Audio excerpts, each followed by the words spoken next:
Hello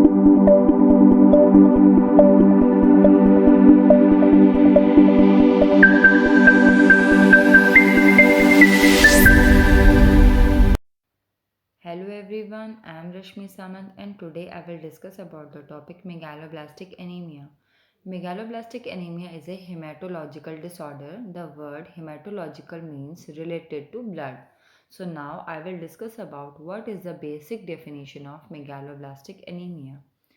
A condition in which bone marrow forms large, structure abnormal and immature RBCs is termed as megaloblastic anemia.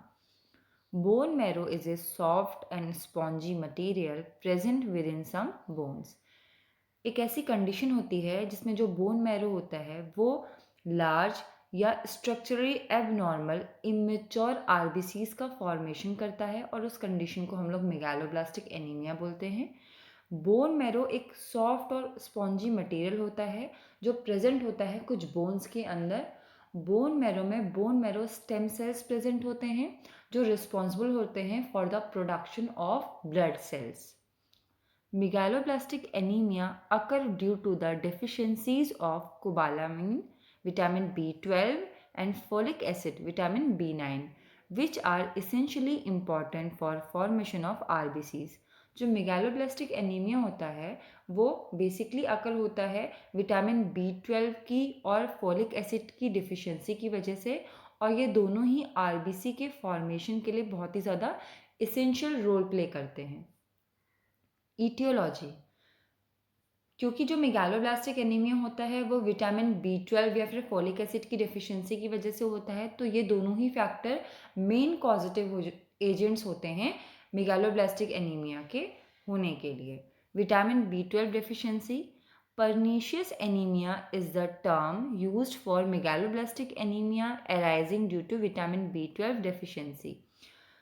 अगर megaloblastic anaemia vitamin B12 की deficiency की वजह से होता है तो उसे हम लोग परनीशियस एनीमिया टर्म से यूज़ करते हैं। विटामिन B12 की डेफिशिएंसी बेसिकली बॉडी में डाइटरी सप्लीमेंट्स की कमी की वजह से होगी।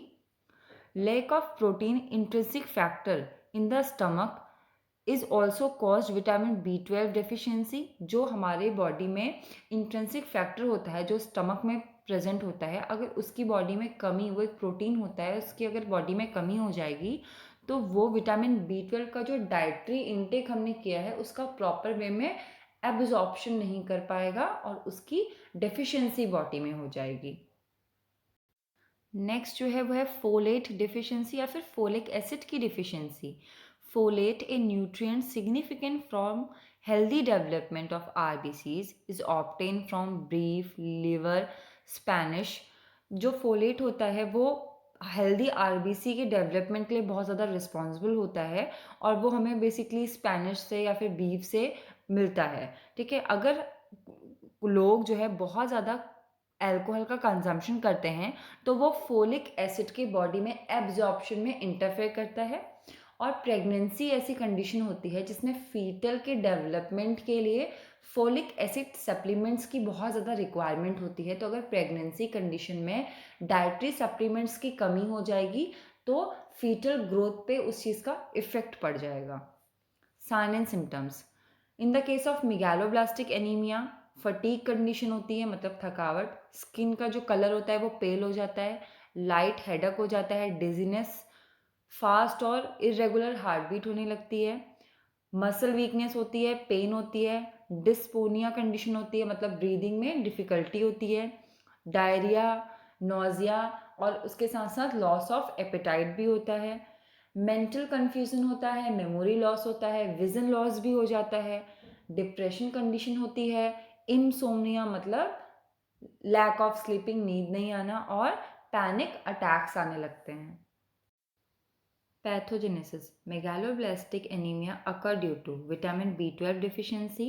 विटामिन B12 की जो डिफिशियंसी होगी वो बेसिकली कॉज होगी lack of gastric intestinal factor की वजह से। अगर बॉडी में गैस्ट्रिक इंटेस्टाइनल फैक्टर की कमी हो जाएगी तो वो विटामिन B12 का एब्जॉर्प्शन नहीं कर पाएगा। अगर पेप्टिक अल्सर कंडीशन हो जाएगी, स्टमक में अल्सरेशन कंडीशन हो जाएगी तो डाइजेशन प्रॉपर वे में नहीं हो पाएगा। गैस्ट्रिक अट्रोफी कंडीशन अगर हो जाएगी, गैस्ट्रिक अट्रोफी एक ऐसी कंडीशन होती है जिसमें जो हमारी स्टमक की इनर लाइनिंग होती है वो पतली हो जाती है और जो ग्लैंड्स होती हैं उसमें वो लूज हो जाती हैं, जो कि जो डाइजेशन प्रोसेस होता है उसको रिड्यूस कर देती है। या फिर जो हमारा इंटेस्टाइन पार्ट है उसमें जो भी एब्जॉर्प्शन हो रहा है, अगर उसमें किसी भी तरीके का इंटरफेरेंस हो जाएगा तो इन सारी ही रीजंस की वजह से विटामिन B12 की डेफिशिएंसी हो जाएगी। Folic acid deficiency occur due to dietary lack in folic acid and disease in small intestine. अगर फॉलिक एसिड की डेफिशिएंसी होती है तो वो बॉडी में, अगर हम लोग न्यूट्रिशियस डाइट नहीं ले रहे हैं फोलिक एसिड सप्लीमेंट्स वाली, तो डाइटरी लैक की वजह से होती है। या फिर अगर स्मॉल इंटेस्टाइन में कोई भी इन्फ्लामेशन या इन्फेक्शन हो जाता है तो स्मॉल इंटेस्टाइन में जो फॉलिक एसिड होता है उसका एब्जॉर्प्शन होता है, तो प्रॉपर वे में एब्जॉर्प्शन नहीं हो पाएगा, तो उस वजह से भी फॉलिक एसिड की डेफिशिएंसी हो जाएगी। Diagnosis, blood test. Blood test में बेसिकली हम लोग जो आरबीसीज होते हैं उनका साइज़ डिटेक्ट करते हैं कि कितना एबनॉर्मल साइज़ आरबीसीज का है, लार्ज हैं कि कैसे इमेच्योर से आरबीसीज बन रहे हैं, उसको हम लोग डिटेक्ट करने के लिए ब्लड टेस्ट करते हैं। और इसके अलावा जो मेगालोब्लास्टिक एनीमिया है वो कोबालामीन की डिफिशिएंसी की वजह से हुआ है कि फोलेट की डिफिशिएंसी की वजह से हुआ है, उस चीज़ को डिटेक्ट करने के लिए भी ब्लड टेस्ट किया जाता है। Schilling test detecting poor absorption of cobalamin and its deficiency. जो शीलिंग टेस्ट होता है वो बेसिकली इसलिए किया जाता है कि जो विटामिन B12 है उसका एब्जॉर्प्शन किस रीज़न की वजह से पुअर हो रहा है। ट्रीटमेंट, विटामिन B12 की डेफिशिएंसी अगर हो रही है तो उसके लिए मंथली इंजेक्शन दिए जाएंगे विटामिन B12 के। ओरल सप्लीमेंट्स दिए जाते हैं जिसमें ऐसा फूड दिया जाता है जो विटामिन B12 रिच होता है, for example egg, chicken, red meat, milk, fortified cereals. Administration of methyl cobalamin supplements दिए जाते हैं।